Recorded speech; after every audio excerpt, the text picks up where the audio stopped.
मकान कुर्क होने वाला था आपका, जी। और आंखों में आंसू समेटे आपके पिताजी और आप, और लोगों से सुना मैंने कि एक बड़ा बुरा वक्त था और श्याम बाबा की कृपा हुई तुरंत। कैसे हुई वो कृपा? पापा को फोन किया, वहीं वो मंदिर की सीढ़ियों पे बैठ गए। मैं नहीं, यही हमने, खाटू श्याम जी मंदिर, हाँ जी, गंगानगर, सुदामा नगर। सुदामा नगर, सिद्धाम खाटू श्याम मंदिर, वही बैठे। तो वो एक तरफ तो बाबा को देख रहे थे और एक उसकी कृपा को देख रहे थे। मुझे तो काम बेरोजगार मतलब कोई भी काम नहीं, नहीं, बिल्कुल भी नहीं। कुछ करने की कोशिश नहीं करी बहुत दुकान के कोशिश बाद? करी। वो- जब मुश्किल काम, मुश्किल वक्त होता है तो आदमी कोई 2 नंबर के काम शुरू कर देता है। पे जाना है अच्छा, किसी से धोखा भी मिला आपको तो का मतलब। प्रेम में? जय श्री श्याम। करबद्ध वंदन करूं मैं तुमसे मेरे श्याम प्यारे, करबद्ध वंदन करूं मैं तुमसे मेरे श्याम प्यारे, बीच भंवर मेरी नैया डोले, आ जाओ तारण हारे। जय श्री श्याम। आप सबको सर्वप्रथम बाबा श्याम के लक्की मेले की और श्री गंगानगर में जो सतरंगी फाल्गुन मेला है उसकी भी बहुत बहुत बधाई और शुभकामनाएं। कहते हैं बाबा श्याम की जब कृपा बरसती है तो अपार कृपा बरसती है। विगत दिनों एक वीडियो देखा मैंने सुप्रसिद्ध भजन गायक संजय मित्तल जी का, जिसमें वो एक दृष्टांत दे रहे थे श्री गंगानगर को लेकर कि मेरा श्री गंगानगर में भजन कार्यक्रम हुआ और जिन्होंने कार्यक्रम करवाया उनकी जब बात बीती उन्होंने बताई कि बाबा श्याम ने पर्चा दिया और पर्चा घंटों का नहीं मिनटों का था। कहते हैं दिनों में भी कृपा नहीं होती, और जिन पे वो कृपा हुई वो श्याम भक्त बाबा के लाडले राकेश सिंगला जी आज हमारे साथ में हैं। राकेश सिंगला जी से बातचीत करेंगे इनके जीवन के बारे में, बाबा श्याम की कृपा के बारे में, धर्म के बारे में, आस्था के बारे में, राजनीति के बारे में, इनके व्यवसाय के बारे में। नमस्कार मित्रों, आरबी टॉक शो के पॉडकास्ट में आप सबका स्वागत है। और आज की जो चर्चा वो मेरे बाबा श्याम के लिए। जय श्री श्याम राकेश जी। राकेश जी, संत शिरोमणि तुलसीदास जी कहते हैं कि भय बिना होए ना प्रीत गोसाई। कितना सहमत है इससे आप? लगभग सही कहते हैं, क्योंकि आस्था में भी भय जरूरी है। बिना भय के आस्था होती नहीं।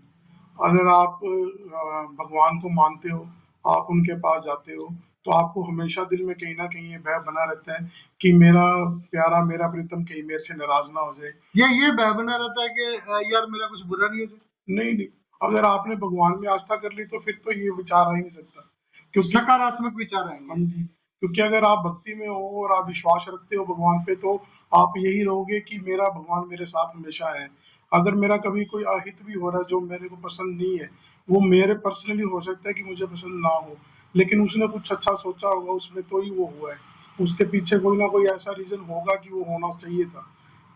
राकेश जी, कभी हम एक वीडियो देखते हैं उसके अंदर आता है कि अगर आपने वीडियो स्किप कर दिया तो आपके साथ ये हो जाएगा। अच्छा, पहले पर्चे बंटा करते थे, आपने देखा होंगे पर्चे मतलब पंपलेट्स, भाई इसके साथ ये हुआ, अगर आपने ये 1000 पर्चे नहीं बंटवाए तो आपका हित हो जाएगा, आप पर्चे बंटवाओगे। क्या ये भी धर्म है या अंधविश्वास है? कहीं ना कहीं अंधविश्वास है, क्योंकि भगवान इन चीजों में है ही नहीं कि आप मेरा ऐसे करो, मेरे 100 पर्चे बांटो, या मेरे लिए लंगर लगाओ, या मेरे लिए वो कुछ ऐसा करो वैसा करो। वो तो सिर्फ आस्था है, आपका विश्वास देखता है, और वो आपका प्यार देखता है कि आप उसके प्रति कितने हो। सब कुछ वही देता है, अपने पास तो कुछ है ही नहीं अपने जो दे सके। अपने जो सांस ले रहे हैं ये भी उसकी है, उसके ऊपर तो वो क्या देगा ही आप। चमत्कार को मानते हैं या कृपा को मानते हैं? दोनों को ही। दोनों को मानते हैं। संजय मित्तल जी ने एक जिक्र किया और कहते हैं कि एक भजन भी बनाया उन्होंने आपके लिए जिसमें आपको उन्होंने ध्यान में रखा है। कितनी सही है ये? ये तो उनका प्यार ही, जो उन्होंने देखा। तो हमारे जो हालात हैं वो तो छुपे नहीं थे, वो तो उन्होंने भी जिक्र किया था कीर्तन में। तो वो देखने के बाद उनको वो चंद लाइनें जो लिखी हुई थी वो उस टाइम पे याद आ गई, तो उन्होंने वो गा दी। भजन काफी सुंदर लगा और अच्छा भजन। और जो चंद पंक्तियां हैं उस भजन की तो नहीं है, लेकिन मेरा ये निजी रूप से मानना है कि प्रभु की कृपा होती है तो प्रभु की इस कृपा से ही सब कुछ होता है। जी। और मैं ये मानता हूँ दुनिया का कितना भी बड़ा सेठ हो, बाबा के दरबार में तो यही होता है कि मांगो मैं तुमसे दातार, क्यों नजरों से गिराते हो, करते हो सब काज तुम, इस नाम मेरा बतलाते हो। बिल्कुल, आपको भी ऐसा लगता है बिल्कुल यही होता है। कि तो जो भी कुछ हो रहा है वो श्याम बाबा की कृपा से हो रहा है? हाँ जी, तो उसके अलावा कुछ है भी क्या? जो अगर भगवान ने आपके ऊपर कृपा करनी है तो फिर वो सब कुछ होगा जो वो करना चाहता है। अपने सोचेंगे कि मुझे ये मिल जाए, वो मिल जाए, वो होना नहीं, क्योंकि सोचा जो उसने है वही होना है। मकान कुर्क होने वाला था आपका, हाँ जी, और आंखों में आंसू समेटे आपके पिताजी और आप, और लोगों से सुना है मैंने ऐसा कि एक बड़ा बुरा वक्त था और श्याम बाबा की कृपा हुई तुरंत। कैसे हुई वो कृपा? वो मैं शुरू से बता देता हूँ आपको। हमारा दुकान फुटवियर का काम था। तो कहाँ पे? हाँ जी, यहाँ गंगानगर में। तो दुकान पे आग लग गई थी। उसके बाद में सारा कुछ रातों रात खत्म हो गया एकदम से। मकान के ऊपर लोन लिया हुआ था बैंक से। तो जिनके पास से माल आता था वो भी पेमेंटें मांगते थे डेली। तो मेरे तो ये आप ये मान लो कि भगवान उस दिन से ही साथ चल रहे, क्योंकि अगर भगवान साथ ना होता तो माँ बाप भी साथ नहीं देते। दूसरी बात, मेरी शादी को अभी 1 साल ही हुआ था, और आपका बुरा वक्त चालू हो जाए तो वो साथी भी कहीं ना कहीं डोल जाते हैं। उन्होंने भी तब पूरा साथ दिया।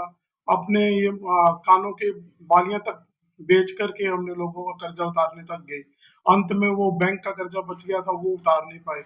तो बैंक वालों को भी हमने कहा भी आप हमारा थोड़ा थोड़ा करके ले लो। तो मैनेजर ने पता नहीं क्या खार क्या उसके दिल में आई, क्या मुझे समझ नहीं आई। तो उन्होंने कही कि मैं तो सुबह आपका मकान कुर्की करूंगा। अच्छा, हाँ जी, बिल्कुल। कोई उन्होंने नोटिस वगैरह दिया होगा पहले? नोटिस दिया, वो भी बैक डेट के डाल करके नोटिस दे दिए। उसके बाद में फिर पापा गए कि मेरे पास में 60,000 रुपए हैं, आप इसको जमा करवा लो। तो उन्होंने कहा मैं तो 60 लाख या 6 लाख भी लाओ तो भी जमा नहीं करवाऊंगा। मैं यहाँ था नहीं उस टाइम पे, मैं किसी काम के लिए बाहर गया हुआ था। तो पापा का पीछे से आंसू भरे फोन आया कि यार सुबह वो मकान कह रहा कि मैं बेचूंगा। मैं कहा ऐसे कैसे हुए, अपने तो आप जमा करवा रहे थे, आप तो थोड़े थोड़े करके तो अपने चुकाई देने ही है।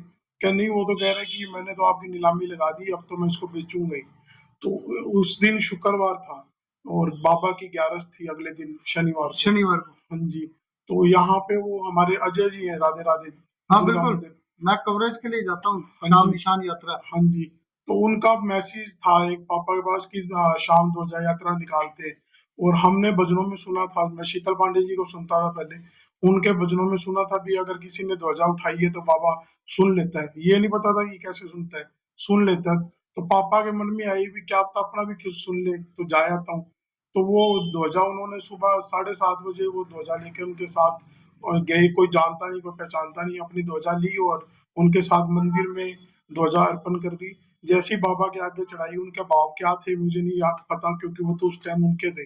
मंदिर में ध्वजा चढ़ाने के बाद पहली सीढ़ी अभी उतरे ही थे, मेरे पास फोन आया बैंक, मेरा दोस्त है उसका कि उसी बैंक में? हाँ जी, कि जो मैनेजर था उसका फोन आया मुस्कुराते हुए कि भाई वो मुबारक हो। मैं किस लिए? कि तेरा मकान शायद बच जाएगा, मैनेजर का ट्रांसफर हो गया। मैं कहा ऐसे कैसे, अभी तो आया मैं 6 महीने पहले। बैंक का तो रूल है कि 3 साल से पहले तो ट्रांसफर हो ही नहीं सकता। वो कह नहीं, उसका तो पता नहीं क्या हुआ, अचानक ट्रांसफर हो गया। तो अब नया मैनेजर आएगा सोमवार को, तो तब देखते हैं क्या होगा तेरे मकान में। मैंने पापा को फोन किया, वहीं वो मंदिर की सीढ़ियों पे बैठ गए। मैं नहीं, यही हमने, खाटू श्याम जी मंदिर, हाँ जी, गंगानगर, सुदामा नगर? सुदामा नगर, सिद्धाम खाटू श्याम मंदिर।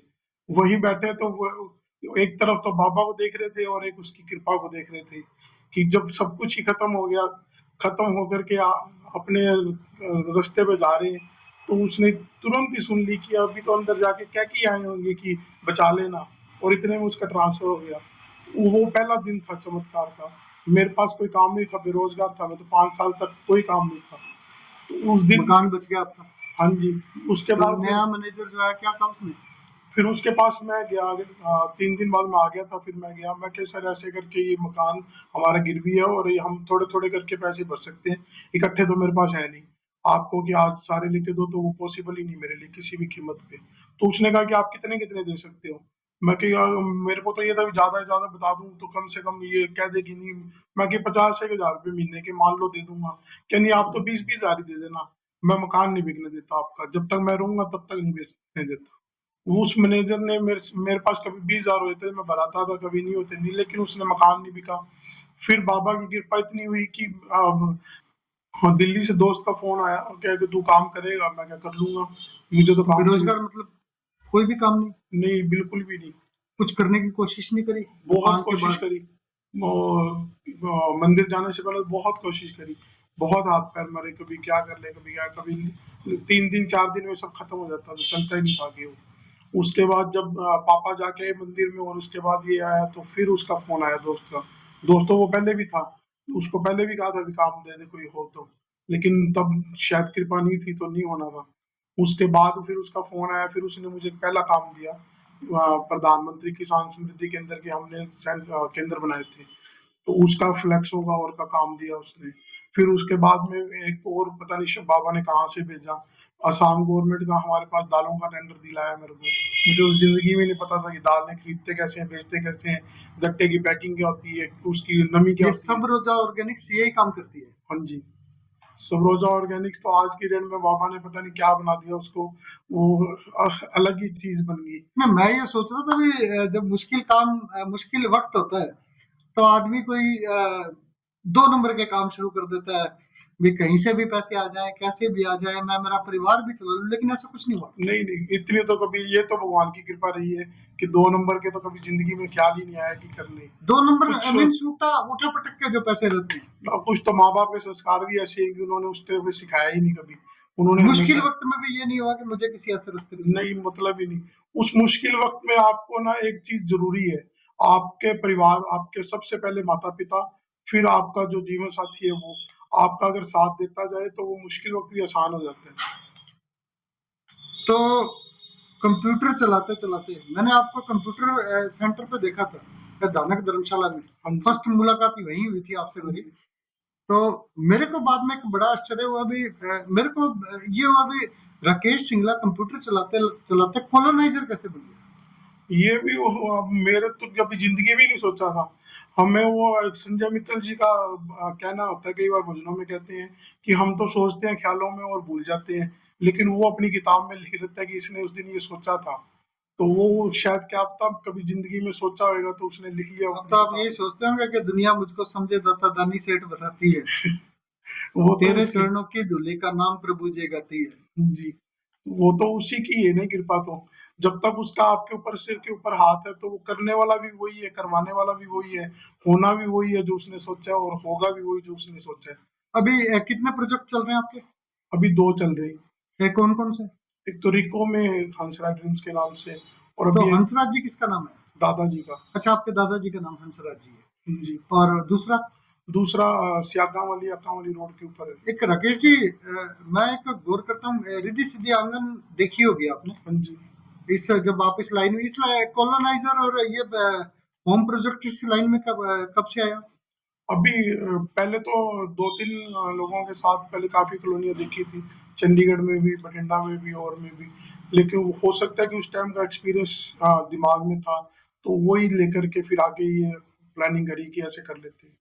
रिद्धि सिद्धि आंगन को मैं देखता हूँ तो मैं ये सोचता हूँ कि ये कॉलोनी तो चलिए एक बिल्कुल एक आम लोगों के लिए काटी गई थी, हाँ जी। लेकिन वो कॉलोनी में जो लोग रहते हैं काफी अच्छे तरीके से रहते हैं। कॉलोनी भी काफी साफ सुथरी है, मुख्यमंत्री आवास योजना के अंतर्गत बनी हुई है। आप बिल्कुल एक जीरो से चले हैं, हाँ जी।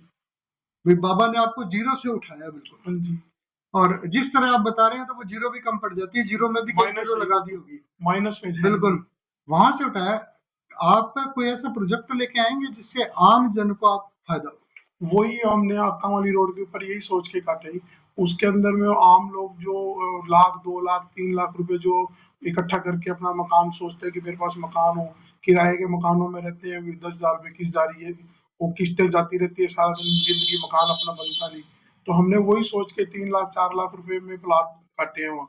वो भी गवर्नमेंट अप्रूव्ड होंगे सारा, और उसमें पार्क है, सड़कें हैं, अभी लाइटें हैं। गवर्नमेंट अप्रूव नहीं हुआ? लगाई है फाइल, वो हो जाएगी अभी नहीं, जैसे। अभी कृषि में या कृषि से चेंज होगी है? कृषि में है अभी तो, उसके इनिशियल प्रोजेक्ट है वो तो। अभी अभी तो उसको फाइल लगाई है, उसमें ये हमने आपका सोचा। फ्यूचर का प्लान है ये? हाँ, महीने 2 महीने के बाद में वो मार्केट में आएगा। अच्छा, रेरा वाला क्या कॉन्सेप्ट चल रहा है? काफी पेपरबाजी हुई है आपकी कॉलोनी का, अन्य कॉलोनियों के लिए भी हुई। जी।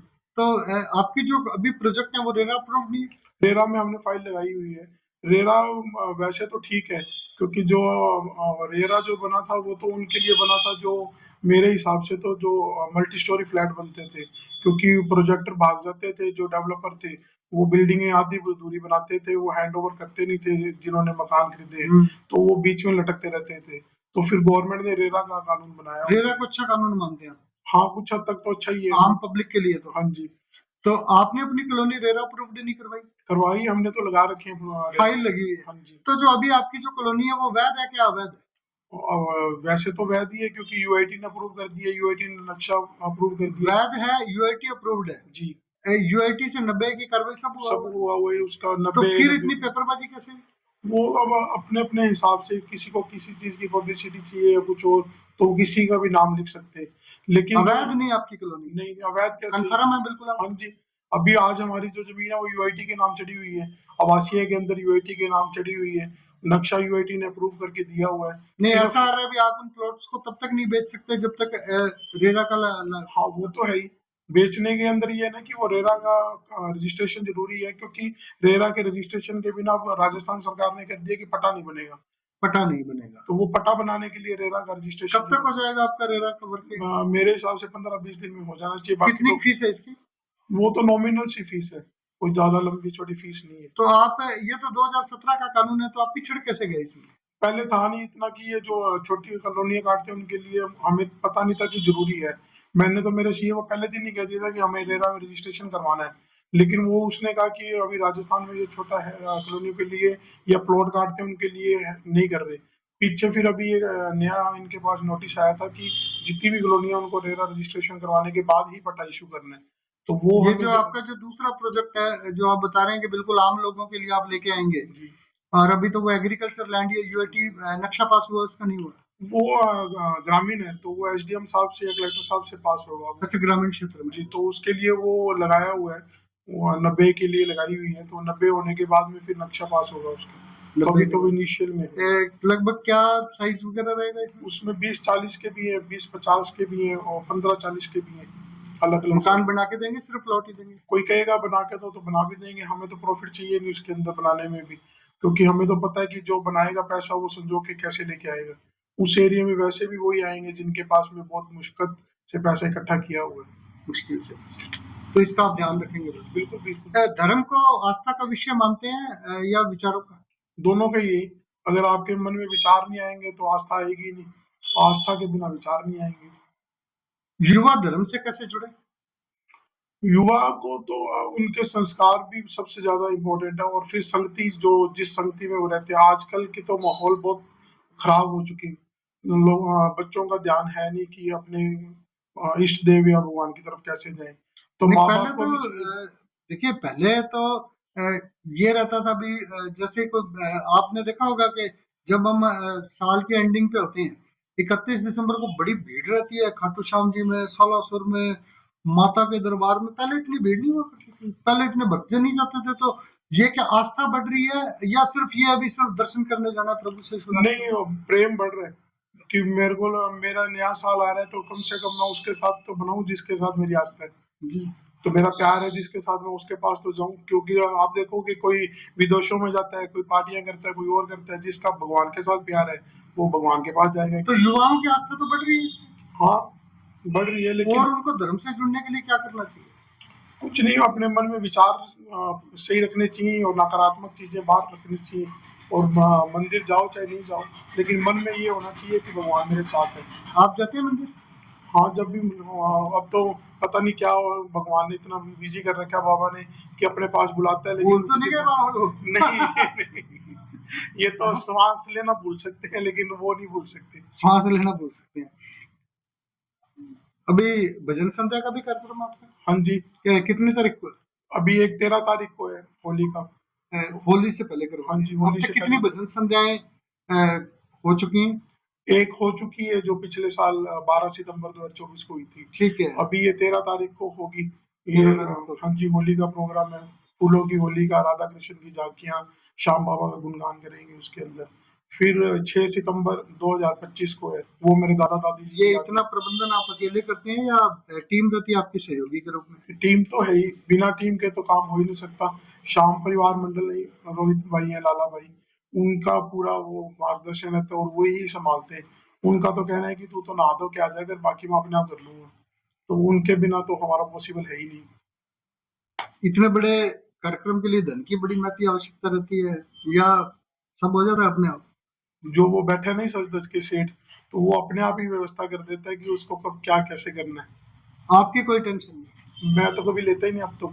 ये पिछले 3 सालों से मैं इस चीज की तो टेंशन नहीं लेता कि पैसे कहाँ से क्या चाहिए।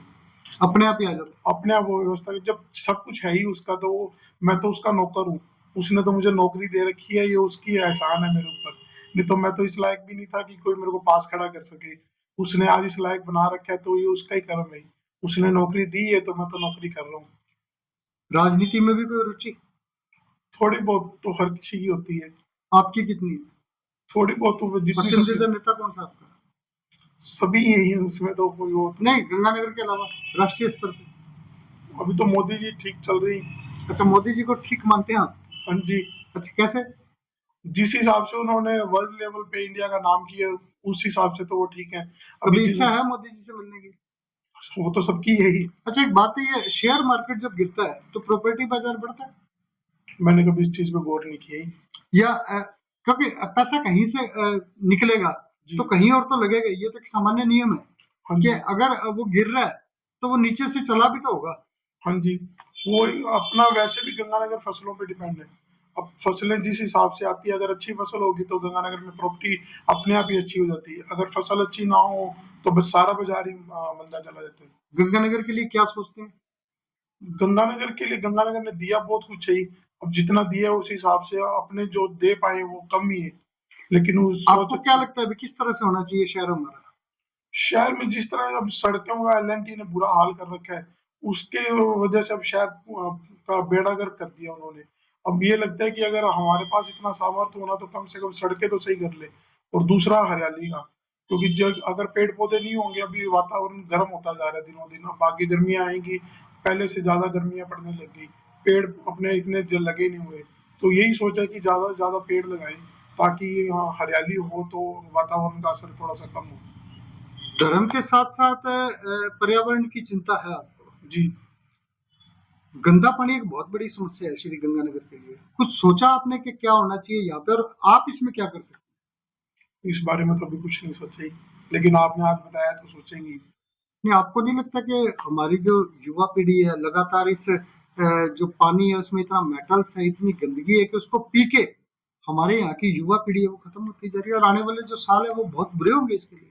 हाँ जी, काफी आंदोलन चल रहे हैं पंजाब के लिए। वो जो बुड्ढा जोड़ नाले की आप बात कर रहे हो, उसके लिए काफी आंदोलन चल रहे हैं। वो सरकारें बदलती रहती है, आगे की क्या बातें करते मन रहती है भी जो ऐसे सामाजिक कार्य हैं, जी। उनमें सहभागिता होनी चाहिए आपकी? हाँ, जैसे जैसे मौका आएगा तो मन तो है ही कि उसमें जाए। किसी के लिए अगर कुछ अच्छा कर सके तो उसके लिए तो हर जगह जाना चाहिए। और वैसे भी पानी एक ऐसा चीज है जिसके बिना आप जी नहीं सकते। और वही अगर शुद्ध ना हो तो फिर आगे का तो जीवन व्यर्थ ही है। व्यवसाय या नौकरी में से किसे ठीक मानते हैं? दोनों अपनी अपनी जगह पे ठीक है। बिजनेस के अंदर में रिस्क भी जितना ज्यादा, प्रॉफिट भी उसी हिसाब से है।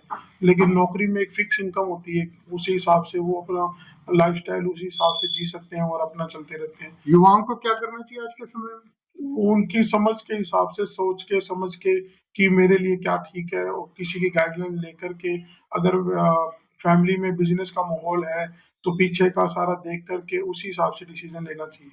डेटिंग हुआ है कभी लाइफ में किसी के साथ? अभी तक तो नहीं हुई। डेटिंग के बारे में जानते तो होंगे? नहीं, हाँ जी। कभी हुआ? नहीं, अभी तक तो नहीं। नहीं नहीं, शादी से पहले ही होता है वो। ना ना, मैं गई नहीं, क्योंकि फादर का शुरू से बिजनेस था ही। तो मैं जब कक्षा 6 में था तो स्कूल से आते थे शाम कौन से तीन, स्कूल में पढ़े आप? अरोड़ वंश में। रोडवंश में? वहां से आते थे हम 4 बजे, सर्दियों में 4 बजे और गर्मियों में 2 बजे घर पे आए। खाना खाते थे और तुरंत साइकिल उठाई और दुकान पे। रात को पापा के साथ वापस घर पे आते थे, फिर रात को काम करते थे स्कूल का। सुबह स्कूल जाते थे, फिर डेली का वही रूटीन रहा। शुरू से संस्कार वही रहे कि अपने को तो दुकान पे जाना है। अच्छा, किसी से धोखा भी मिला आपको? धोखा मतलब प्रेम में, जब या किया प्रेम हुआ ही नहीं? जब किया ही नहीं तो मिलना किस अच्छा, लिए? वैसे धोखा मिला किसी मित्र से? वो सबकी अपनी अपनी समझ होती है, मेरा तो ये मानना है, और सबकी अपनी अपनी सोच है। अब अपने उसको नहीं, कैसे अगर किसी ने धोखा दे दिया तो उसे झेलते कैसे हैं? गुस्सा होते हैं एकदम से, या मन करता है कि उसका सिर फोड़ दो यार, या भाई ये तो होता है कि छोड़ यार, इसकी किस्मत इसके साथ। इतना तो नहीं, 1 मिनट 2 मिनट के लिए गुस्सा तो आता है कि उसने ऐसा क्यों किया। फिर ये याद आ जाता है कि क्या पता उसके साथ में भगवान ने मेरा रिश्ता इतने तक ही रखा था, या उसके जरिए मुझे कोई शिक्षा देनी थी इसलिए उसने ऐसा किया। या उसका कोई लेना देना होगा। हाँ वो तो हर अपना एक के, अगर हम आपके पास भी बैठा हूँ तो भी आपके साथ भी मेरा कोई पुराना लेना देना था तो ही आपके पास बैठा हूँ, और आप भी मेरा बिल्कुल। उतना ही फायदा करोगे या मेरा उतना ही नुकसान करोगे जितना मेरा आपके साथ में व्यवहार है, या मेरा जितना पुराना आपके साथ में वो कर्मों का हिसाब रुका हुआ है। कहते हैं कि आदमी का वक्त बदलता है तो जी। उसके मित्र मित्र मित्र भी बदल जाते हैं, रिश्तेदार भी बदल जाते हैं। और जब वक्त बदलते बदलते में अच्छा बुरा दोनों ही होता है। हाँ जी। और जब वक्त साथ नहीं होता तो अपने भी साथ छोड़ जाते हैं, और गाना है कि साया भी साथ छोड़ जाता है। हाँ जी। तो जब एक बैड पीरियड चल रहा था, आप बेरोजगार, पैसे जेब में नहीं, दिल्ली जाने के लिए भी किराया नहीं, और ऊपर से मकान की कुर्की, ये सारे जब चल रहा था संताप, तब रिश्तेदार आपके साथ थे या? नहीं, रिश्तेदारों में मैं आज जिस चीज के लिए हम मानते हैं वो सभी रिश्तेदारों में सिर्फ एक मेरी बुआ है, उषा बंसल नाम है उनका। हमारे घर पे रोटी बनी कि नहीं बनी उसको पता होता था। वो किसी ना किसी बहाने से आकर के हमें सब्जी दे देती, कभी क्या दे देती। उसका एहसान है वो सारी जिंदगी का ही। हमने रोटी खाई कि नहीं खाई, दिन में 10 बार फोन करके वो अकेली पूछती थी, तो बाकी और किसी ने इस चीज के ऊपर ध्यान नहीं दिया। मम्मी को कोविड हो गया था, कोविड में वो 110 दिन हॉस्पिटल में रहे ऑक्सीजन पे। तो रोज बुआ ही पूछती थी कि आज ठीक है नहीं है, मैं आऊं, मैं क्या करूं। उसके अलावा तो कोई था नहीं। और दो दोस्त हैं जिन्होंने जिन आज तक साथ नहीं छोड़ा। दोस्त तो बहुत थे, 30-35 थे, लेकिन दो ही ऐसे बच्चे लास्ट में जिन्होंने आज तक साथ नहीं छोड़ा। मेरी जेब में ऐसे भी हालात थे कि पेट्रोल डलाने के लिए 10 रुपए नहीं थे बाइक में, मेरे खाते में 10 रुपए पड़े हैं। मैं उसको फोन करता था, भाई 90 रुपए डाल दे, मैं एटीएम से निकाल लूंगा, 100 का नोट निकलेगा। तो वो तुरंत डाल देता था। वो अनुराग नाम है उसका। मेरे को कभी मम्मी के अपने कोविड के टाइम पे पैसों की जरूरत पड़ी तो वो खुद अपने गारंटी के ऊपर जाकर के बाजार से पैसे ला के दिए उसने। अनुराग कौन है? मेरा दोस्त है। क्या करते हैं वो? उसका पावर टूल्स का काम है राजा डेयरी के पास में। राजा डेयरी के पास। एक दोस्त है जगदीप गौतम, जिसको मैं मेरा गुरु भी मानता हूँ। वो उसने मुझे हमेशा, चाहे पैसे के लिए नहीं होती कोई चीज, लेकिन उसने हमेशा मुझे गीता सिखाई। गीता के अंदर क्या लिखा है वो मुझे हमेशा मोटिवेट करता रहता। कई बार ऐसा भी होता था कि लगता था यार छोड़ सारा कुछ और खत्म कर ले सारा कुछ, लेकिन वो मुझे हमेशा मोटिवेट करता था कि जब वो वक्त नहीं रहा तो ये भी नहीं रहेगा, नया आ जाएगा। अभी तो तू ये मान ले कि रात को सोया हुआ है और 12 बजे है और सुबह दिन होने वाला है, और उठेगा तो तब नया सवेरा आ जाएगा। तो उसने भी बहुत 8-9 साल बहुत हिम्मत दी उसने। आज भी वो मेरे साथ है, मेरे सभी काम में वो पार्टनर भी है मेरा। तो ये दो जनों ने कभी भी जिंदगी में साथ नहीं छोड़ा। और तीसरा माता पिता ने, मेरे माता पिता ने, मेरे पिता के जो हालात थे मैं मानता हूँ कुछ हद तक मैं जिम्मेवार था उसके लिए, जो अपने दुकान पे काम कर रहे थे और थे। लेकिन उन्होंने कभी भी शिकंज नहीं आई कि ये आपके, मैं तूने ऐसे कर दिया वैसे कर दिया। तो वो उनका भी बहुत योगदान है, मेरी मम्मी का भी। मेरी मम्मी ने भी नहीं कभी भी ये चीज मैंने दी एहसास होने दिया कि आज अपने ये हो गया या वैसे हो गया, या अब अपने कैसे जिएंगे कैसे नहीं जिएंगे। उनका भी था कोई नहीं हो जाएगा। दाती है ना मेरी मम्मी को, माता पे बहुत विश्वास है शुरू से माता ही। रानी को जी, मानते हैं? दुर्गा माता शुरू से उनका उसी में आस्था है। तो अगर दाती है सब कुछ कर देगी, अपने आप करेगी। तो हो सकता है दाती ने ही श्याम बाबा का रास्ता दिखाया, तो वहीं तक गए आगे। वाइफ ने भी कभी भी शिकायत नहीं करी कि मैं वाइफ तो, कहाँ से आपकी? रैशी नगर से ही। अच्छा, शादी आपकी राय से नगर हुई है? हाँ जी। उसने भी कभी शिकायत नहीं करी कि मेरी नई नई शादी हुई है, मुझे ये दिलाओ मुझे वो दिलाओ। ये आप इस बात से समझ सकते हो कि मेरी भाभीियों के उतारे हुए कपड़े तक पहने उन्होंने उस टाइम पे।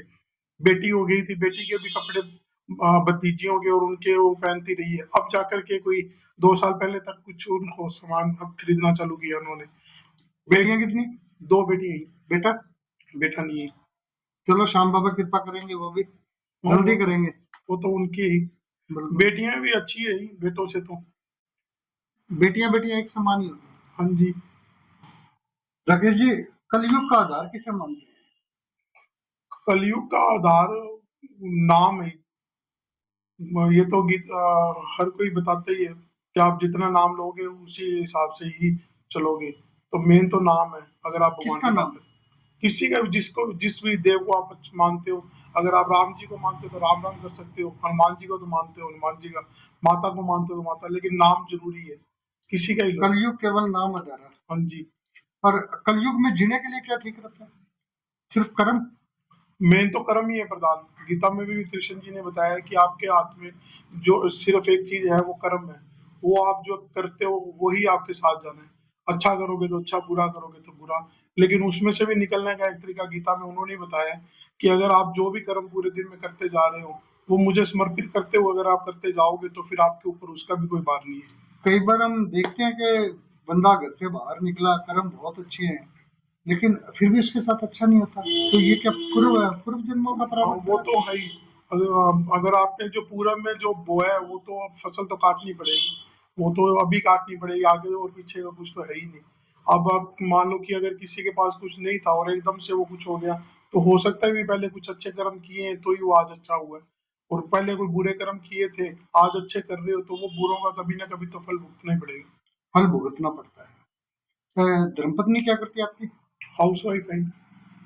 अब कैसा लगता है उनको? तो अच्छा ही है, बाकी आप मुझसे पूछोगे तो ज्यादा अच्छा बताएगी। बिल्कुल। और बच्चियां क्या करती हैं दोनों आपकी? एक तो भी छठी क्लास में है और एक अभी हुई थी पिछले साल ही, जुलाई में, 30 जुलाई को। जो जीवन है कितने वक्त के अनुसार चलता है, जैसा वक्त होता है वैसे ही दुनिया हो जाती है। आपके साथ भी ऐसा हुआ भी? आपका मन करता है तो नहीं होगा जो आपको छोड़ के चले गए थे बुरे वक्त में उनसे बातचीत करने का, या आप सोचते हैं अभी छोड़ यार? वो उनकी सोच थी, उनका समझ थी। आज कई लोग आते हैं जो छोड़ के चले गए थे, आज वो कहते हैं भाई भाई करते आते हैं या बेटा बेटा करके आते हैं, तो वो नेचुरल सी चीज है। आपको कुछ महसूस नहीं होता? मेरे को तो, मैं तो वो उसको देखता हूँ और उसकी कृपा को देखता हूँ और उसी में खुश रहता हूँ। आप उसमें खुश रहते हैं? श्याम बाबा कैसे प्रसन्न होंगे? भाव से होंगे। आप उनको सोचो कि ये मैं भाव सोचने से आते हैं या एक मन स्थिति जो अपने आप परिवर्तित होती है? वही उसी से ही। अगर आप सोचो कि मैं उनको छप्पन भोग लगा दूं तो क्या लगाओगे, सब कुछ दिया तो उन्हीं के हुए, उन्होंने ही आपको दिया तो ही आप चल पा रहे नहीं, हो। फिर ये प्रक्रिया तो जरूरी होती है कि 56 भोग में अगर प्रभु समर्पण है तो वो तो प्रसाद के रूप में वापिस आ जाता है भक्त वो से, तो मतलब। अगर आपने आस्था रख के कह दिया कि भगवान मैं तेरे को मैं खुद ही समर्पित हूँ तो फिर छप्पन भोग क्या करेंगे। तो वो तो आपके भाव में है सब कुछ। आपने अगर अपने भाव में कहा कि प्रभु मैं तेरे पास हूँ और मैं तेरा हूँ और तू मेरा है, तो वो तो उसी में ही प्रसन्न है। उसको ये थोड़ी चाहिए कि आप छप्पन भोग दो या बड़े बड़े लंगर लगाओ या बड़े बड़े और कुछ करो, वो तो आपके भाव में प्रसन्न है। भाव में प्रसन्न है, यानी कि भाव भाव से भगवान की प्राप्ति हाँ मानते जी। हैं। मैं तो ये मानता हूँ कि ये हर चीज सांस तक उसकी दी हुई है। सिर्फ जो भाव से दो आंसू आंखों से गिर जाए, वो अगर उसको दे दिए ना, उसके लिए तो वो है सबसे बड़ी चीज, कि आप उसकी कृपा को कैसे देखते हो, उसके भाव उसके प्रति कैसे रखते हो। पति पत्नी का सामंजस्य कैसा रहता है जीवन में? अच्छा ही। वो तो अब ये मान लो कि एक दूसरे का चेहरा देख के समझ आते हैं कि क्या कहना चाह रहे हैं क्या नहीं। गृहस्थी की गाड़ी सही चलाने का कौन सा नियम मानते हैं? दोनों को एक दूसरे को समझना जरूरी है। आप ये नहीं कि मैं हूँ और सामने वाला कुछ कह रहा तो उसको इग्नोर करते हुए चले आजकल जाए। एक समस्या बड़ी बढ़ रही है कि एक्स्ट्रा मैरिटल अफेयर खूब होते हैं लोगों के, क्या कहेंगे इसको लेकर? मुझे तो ये चीज समझ ही नहीं आती, क्योंकि एक लड़की या औरत जो भी आपके शादी करके आपके घर पे आई, उसने अपने 20 साल 30 साल अपने माँ बाप के साथ बिताने के बाद विश्वास करके आपके घर पे आई है। फिर आप उसको धोखा देके किसी और की तरफ जाओ सिर्फ शरीर की चेहरे की खूबसूरती के लिए, उसके लिए तो फिर तो ये इससे बदतर चीज तो हो ही नहीं सकती। और अगर आप ये चीज दूसरी तरफ सोचो कि अगर आपकी बेटी हो और उसके साथ में उसका हस्बैंड ऐसा करे तो फिर आपको कैसा लगेगा। तो ये मेरे हिसाब से तो सही नहीं इसको आप सही नहीं मानते? है। सही कहीं मेरे लिए तो ये गुनाह है, जो जिसकी मुझे लगता है भगवान भी माफ नहीं करता होगा। भगवान माफ नहीं करता होगा। अभी जो आपका जो भजन संध्या का कार्यक्रम है, हाँ जी। कैसे चल रही है तैयारियां उसकी? तैयारियां अच्छी चल रही हैं। अभी संजय मित्तल जी को दोबारा से बुला रहे हैं गंगानगर। इसी तो भजन के कार्यक्रम में? नहीं, 6 सितंबर को। 6 सितंबर को हाँ दोबारा जी। होगा। अभी जो भजनों का जो कार्यक्रम है होली से पूर्व, हाँ, 13 तो तारीख को। 13 तारीख को, उसमें किस किस को बुलाया आपने? उसमें सभी लोकल के ही, क्योंकि उनका भी कुछ होता है कि हमें भी कोई प्लेटफॉर्म मिले। मेरी सोच तो इतनी की है कि जितने भी श्याम बाबा के भजन गाते हैं, चाहे वो कोई भी है, उनको एक जगह पे स्थान मिलना चाहिए, क्योंकि वो जिसका गुणगान कर रहे हैं वो ही अमूल्य है। तो जो उनके मुंह से उनका गुणगान हो रहा है, तो उसके लिए उनको स्थान तो मिलना चाहिए। उनको स्थान मिलना चाहिए। क्या कहेंगे हमारे दर्शकों से? यही कि ज्यादा से ज्यादा संख्या में आए और बाबा का गुणगान सुने, और अपनी जो भी बातें हैं वो बाबा से करें आकर के। किस तारीख को है? 13 13 तारीख तारीख को शाम को, शाम को। स्थान क्या रहेगा? अमर पैलेस। अमर पैलेस। कहते हैं भगवान भाव से प्रसन्न होते हैं।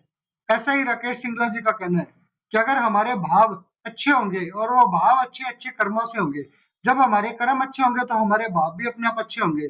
और कभी जीवन में मुश्किलें आती हैं, वो मुश्किलें जब आती हैं तो उसके पीछे भी कुछ ना कुछ अच्छा होता है, क्योंकि हमेशा जब बहुत गहन अंधकार हो जाता है तभी सूर्य की किरणें अपना प्रकाश फैलाती हैं और जीवन रोशन होता है।